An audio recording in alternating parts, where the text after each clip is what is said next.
So today I'll be showing you how to unhide your Instagram stories from someone or from some people. So simply launch Instagram and then tap on your profile icon in the bottom right corner.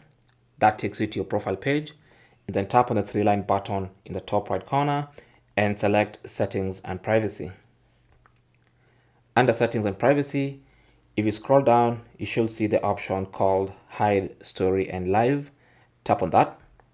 And here you have the option to hide story and live. You can see I'm hiding from 4 people. Now hiding stories and hiding live videos have been combined into one setting.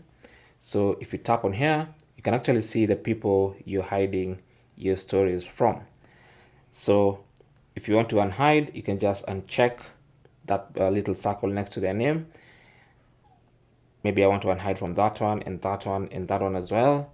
And then once you uncheck, tap on done in the top right corner.